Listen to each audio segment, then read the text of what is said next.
bitches. I'm here with, what's your name again? Glowworm. Glowworm. His real name is hidden in the annals of history. Nobody knows it. Rumours is it's Barbara, but we're not going to go there. Sex tape.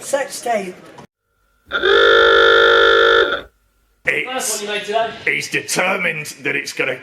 I was going to use the phrase climax, but we better not. So, I've got some questions for you.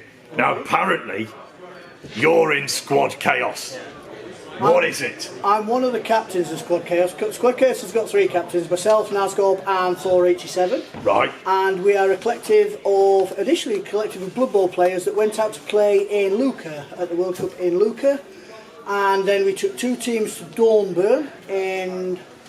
whenever Dornbirn was, 2019 now, wasn't it? Yeah. We had a little WhatsApp group that we were on, and then the world melted down, and everybody went into lockdown, and gamers in general started to struggle.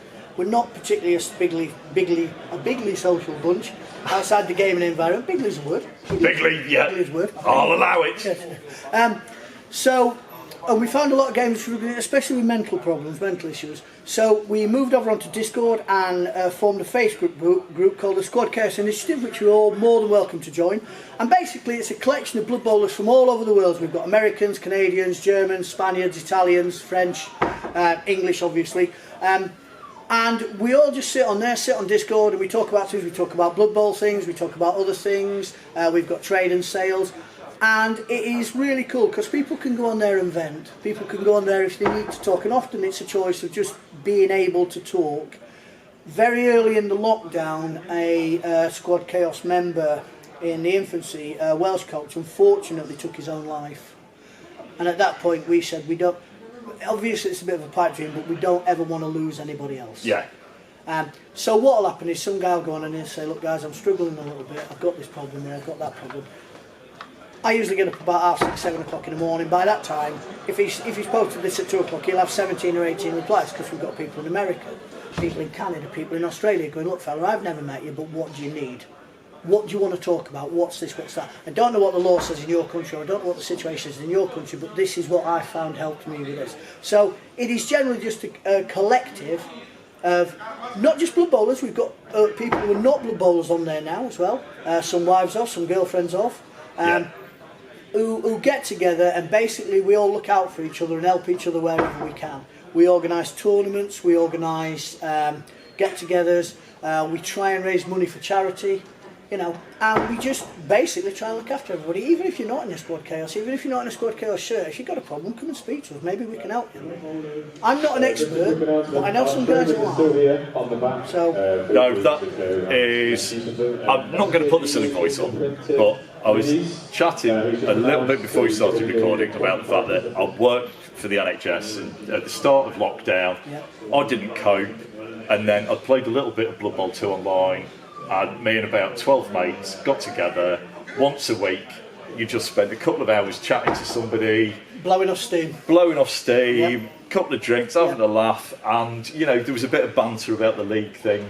So it just... one thing that's always really impressed me is just the community feel to it all, and you can, you know... Blood Bowl's always had that community feel. There's always been a Blood Bowl community. It just needed being focused a little bit more, shall we say, focalising, being a little bit focused more. And that's what we've tried to do, Squad Chaos, and that's not any reflection on anybody else out there that's doing other things fantastic. I want the world and their mums to play Blood Bowl. And if they don't want to play Blood Bowl, I want the world and their mums to know that they can come to people who do play Blood Bowl, and we'll try and help them. Yeah, because my lad that's turned up with me today, we've played a little bit of Blood Bowl, we've played online, he was playing in the league, some of my mates' sons were playing in the league, and it was just, it made a hell of a difference during lockdown. I was chatting to one of my mates' stepsons, like 2 hours, without anyone else, just having a good laugh with him and a chat, and it just...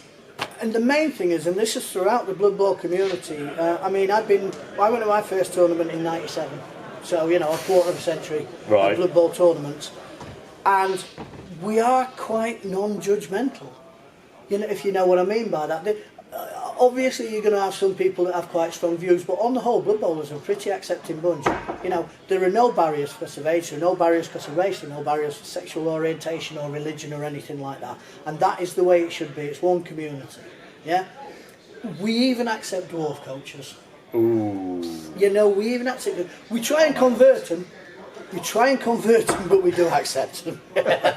I'm a goblin coach, so you know. Yeah, no. Yeah. But no, on a serious note, there is no barriers.